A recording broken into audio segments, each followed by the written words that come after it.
Hey everyone, welcome back to part 2 of our two-part series looking how to approach the spelling and punctuation sections of the English paper in the Kent test.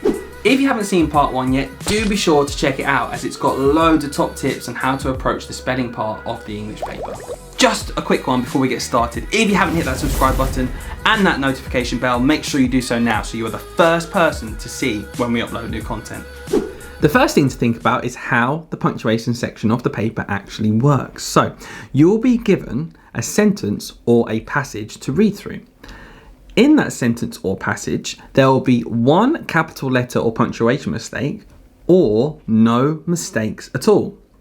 And it will be your job to select the group of words that contains the mistake or N if there are no mistakes at all. Now, hopefully if you watched our part 1 video, you'll notice the similarities here. On the screen now is an example, and again, you'll see it looks very similar to the spelling questions you get. Here we have a sentence about George III, and once we've found the punctuation mistake, in this case, a missing bracket, you see where in the sentence it would need to go. We can see it right here. We look at the letter of that section, which is A, and then you go to your answer paper and you will mark A on it, just like that, nice and clearly. But of course, if it was that simple, we'd all be getting full marks. So we're going to break it down step by step on how you can ensure that you get the maximum marks possible. And the first thing we're going to look at is how to prepare. On the board, you can see a big empty box, and we're going to call this our toolbox.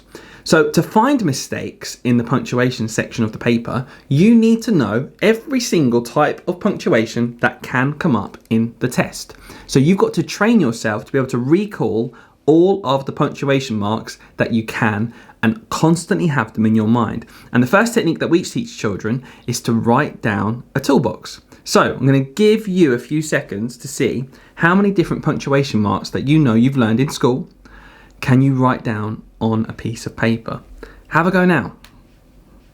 Right, so you should have had a chance to get as many down as you can. I'm going to reveal now all of the different punctuation mark mistakes that can come up in the test. Here we go.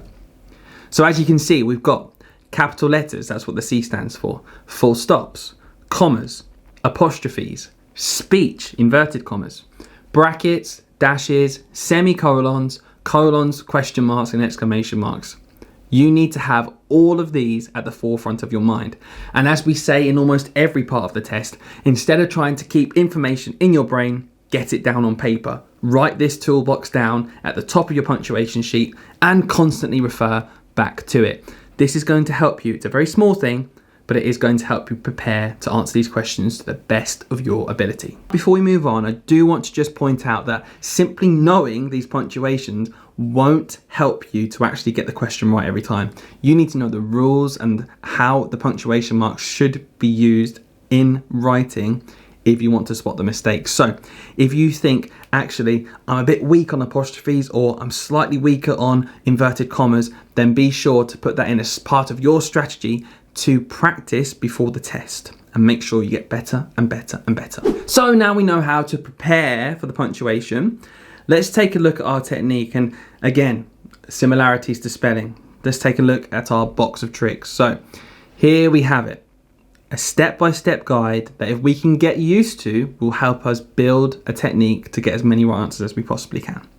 So let's talk through them quickly. The first thing to note is that in punctuation, there is either going to be incorrect punctuation in the sentence already that you need to spot, or missing punctuation altogether.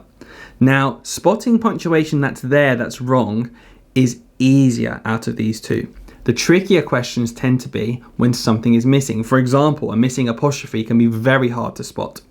So keep this in your mind. Look for punctuation that's wrong, but also think, is there anything missing that I would have to put in? First things first though, read the sentence through.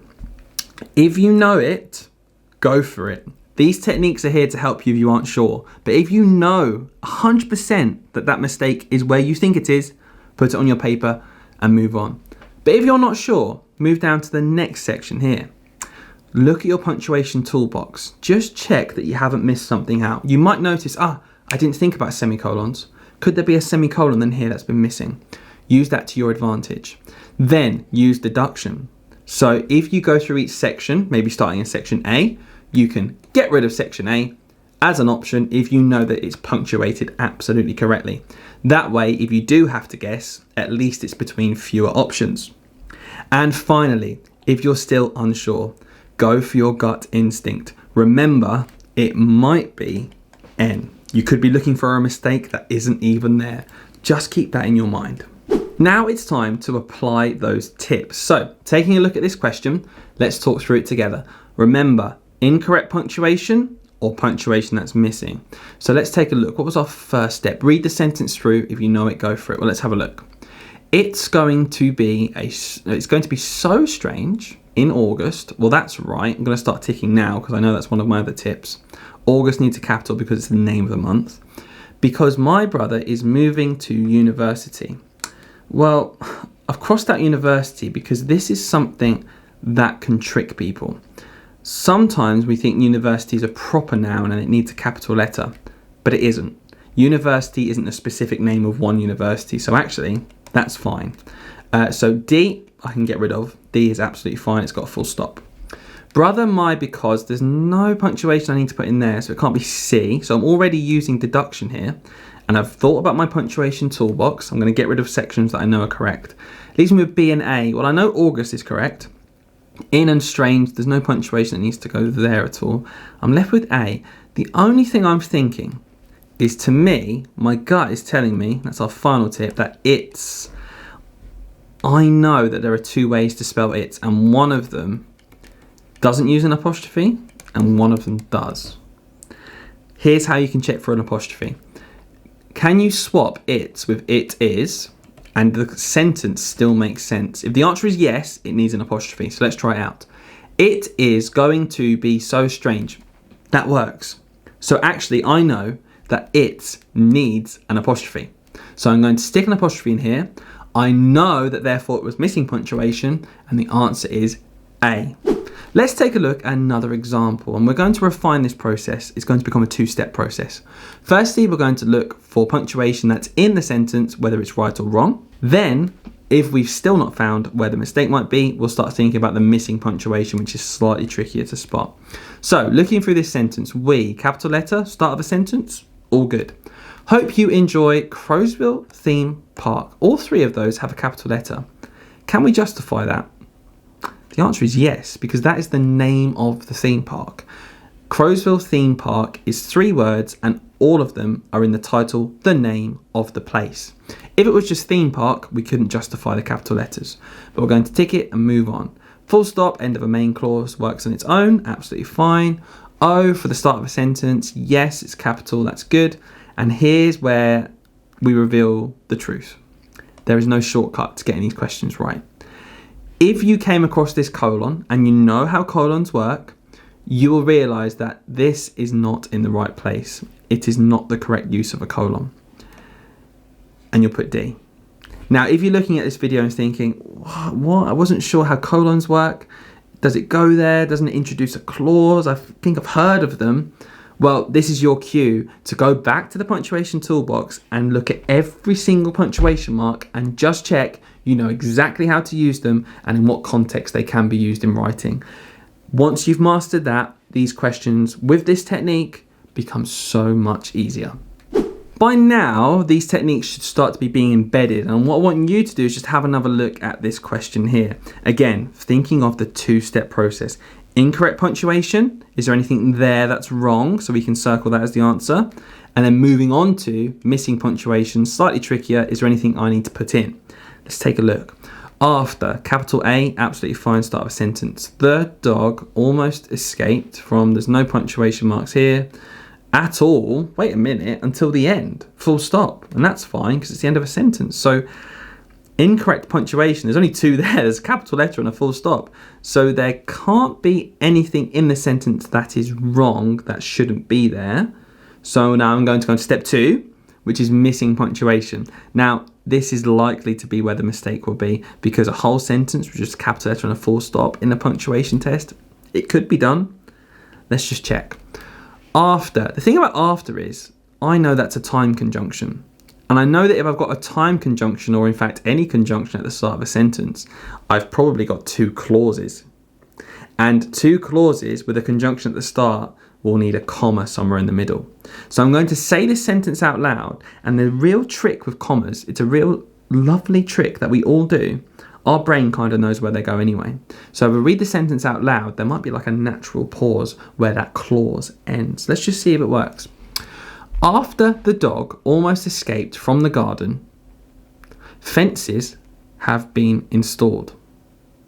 Did you catch it? After the dog almost escaped from the garden, fences have been installed. There's a little gap here when we read it out loud. And here's the trick. Garden fences are a thing. So if we don't read it out loud or like a sentence or with intonation, we might miss the fact that actually there should be a comma here to separate the clauses.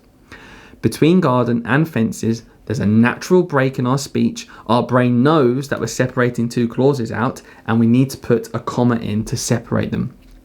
Here we have missing punctuation. This last example is as hard as it gets. So at this point, you would have mastered our technique. You will absolutely understand how to use each punctuation mark in your toolbox, and you can try and solve it, hopefully, as quickly as I'm about to. So let's take a look. Inverted comma to start, yes, it's the start of speech. Capital letter, yes, start of the sentence and start of speech too. You should wear your coat, comma. Comma is fine because the whole sentence continues with the reporting clause with Katie. End of the, second inverted comma, absolutely fine because it's the end of the speech. Katie needs capital letter as it's a name.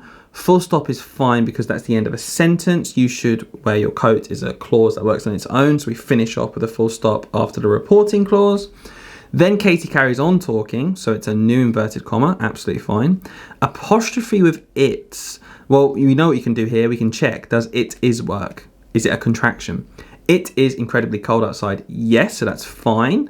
Exclamation point here, absolutely fine, because in this context, Katie could be shouting it as an exclamation. And at the end, we've got another inverted comma to signal the end of speech. Once you've mastered how to use all of the punctuation in your toolbox, you'll be able to do exactly this to check if there's any incorrect punctuation there. But remember, 2 steps. Is there anything missing? Now you can go through this with a fine comb and you'll find nothing is missing. So at this point, it's just important to have at the back of your mind, it could be N. And in fact, it is. There are no mistakes in this question. Put it down, move on. Okay, lots to take in. So it's your go now to see if you can find the correct answer in these questions. And you can find the questions like this on our website, www.topdogtuition.com, and click on free resources. We have loads that we've written absolutely free for extra practice for you. But before you go there, just make sure that you leave us a comment down below with 2 letters if you think you've got the 2 answers to these questions. Those techniques, paired with the ones in part 1 for spelling, should have allowed you to develop a strategy, a way that you're going to get your maximum number of marks in this part of the paper. If you found this video useful, be sure to hit that like button down below and make sure you are subscribed with notifications turned on so that you get our weekly educational videos before anyone else. We'll see you next time.